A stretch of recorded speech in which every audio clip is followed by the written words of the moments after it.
Kevin Jackson Radio Show. Tick-tock, you don't stop. Welcome back, everybody. The theme of our show today, the Kevin Jackson Radio Show, is tick-tock, because the clock is ticking on your life. Glad you are here. I'm so happy you're here. We can fellowship together. It's post-Thanksgiving. We're going into a second holiday season where we can finally be grateful for something. We are coming out of the most thankful period of our adult lives, where we don't have to face a leftist presidency, a Hillary Clinton presidency. We are putting an end to leftist terrorism. You got a lot to be thankful for. Even if you don't know it yet, even if you haven't found that ideal job, maybe you just got a job. Maybe you're close to getting a job. You know what? I pray that you get exactly out of life what you need right now, because I believe God's hand is guiding. I don't believe it. I know he's guiding everything that's happening to us right now. We couldn't be in a better situation as Christian conservatives. And I don't need to say Christian in front of conservative, because I know we are, unless you happen to be Jewish and you're Judeo-Christian conservative. We are in the best time of our lives to change things for the better. Tick-tock, what are you going to do? You going to wait the clock out? You going to run it out? Or are you going to get in the game? Give me the ball. I want in the game. We all have better things to do. We all could be pursuing nothing but be laser focused on what it is we want out of life. But you know what we're doing right now? We stop and we say it's not just about us, because we're not selfish that way. We're saying we know what this is about. I'm not doing this just for my kids. I'm doing it for your kids. I would be selfish. Oh, I'm just do this for my kids. No, I'm doing it for everybody's children. What I do when I get up in the morning and face the scourge of leftism, the idiocy, the moronic views of leftists. I watched a man fight for freedom on a video during Thanksgiving while we all sat around eating turkey, enjoying each other's company one way or the other, hopefully tormenting leftists, having them eat crow, and you watch it and say, how's that taste? Well, whatever you were doing, I can guarantee you did not want to be that North Korean soldier fleeing to try to get to freedom on South Korea. What is it, the 57th parallel, 50, whatever it is? He crossed that DMZ zone, and he fought his way to freedom. I'm talking about life and limb, running. And with all the things that we're going through, when I watched that video and I saw how those North Korean soldiers had closed on him so quickly when he got out of that vehicle and started shooting at him with 7.62 millimeter rounds, that any one of them could have killed him, and he didn't die. He collapsed on the South Korean side. They had to stop. I watched the video of the North Korean soldier have to go back, because if he'd gone any further, he would have been shot. He already violated international law by just crossing over a little bit. And I think about Otto Warmbier and what he must have endured, because a military man in North Korea had tuberculosis, hepatitis C, worms, and he was malnutritioned. That's how they treat the best of them. Can you imagine how they treat the worst? What happened to Otto Warmbier? We don't know.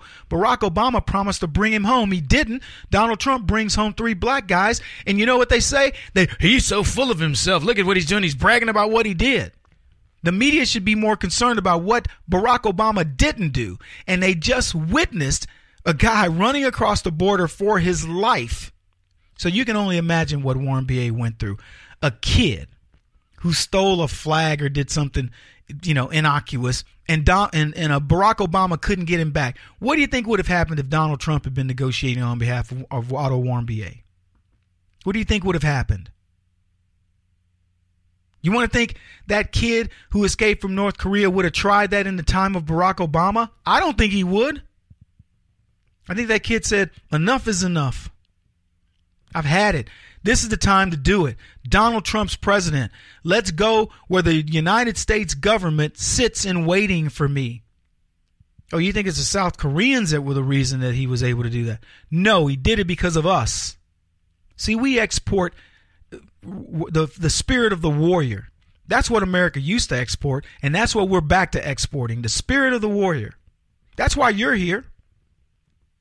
You don't want to listen to somebody who wants to talk about, I can see the other side of this with the liberals and the leftists and the progressives and the Democrats. I see nothing that those fools do is worthy of our conversation. You know what we've had for far too long, folks?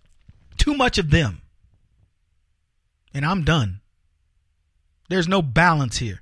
Somebody sent me a note and it said something along the lines, Kevin, I like your work, but I really want to see some balance and all this. And I told him, you're in the wrong spot, brother. You're in the wrong spot for balance. How am I going to balance out somebody taking a knee to protest so-called black angst in America? Did you want to see oppression? You just witnessed oppression, or you heard me describe it when I told you about that North Korean soldier who was on God's wings. When our angel's wings, when he ran across that border, because man, that dude did not run like a guy who'd been shot. He ran like he was a full nutrition member of the North Korean sprint team. That's what he ran like. And then he ran for his life and collapsed where? On the other side, where he was in safety. Probably wounds that would have killed him otherwise, but he was running on adrenaline. And I believe God's got a purpose for him. I don't know what's going to happen. I don't know what his story means in the big picture, but I know what it means in the picture of Kevin Jackson's life.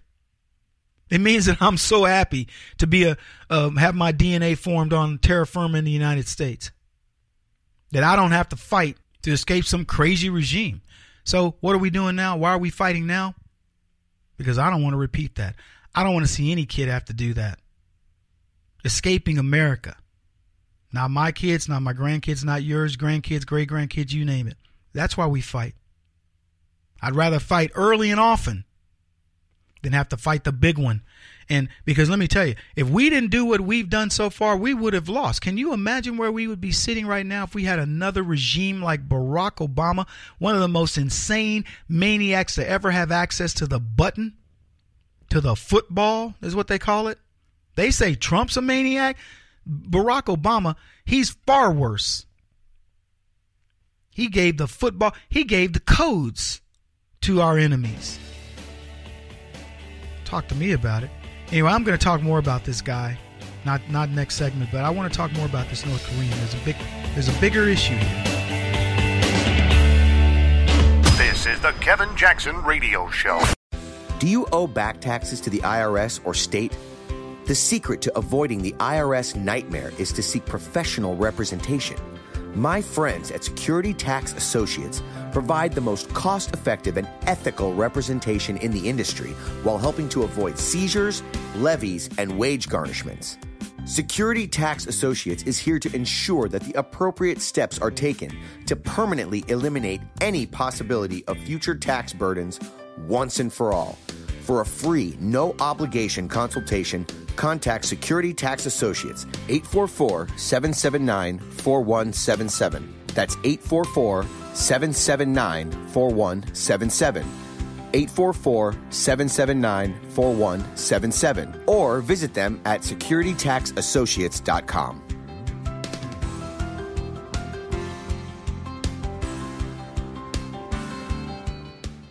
Beth Cook Moranville, author of Closer Than Your Breath, a book of hope. Hope, that wonderful, wonderful four-letter word that you may feel completely out of.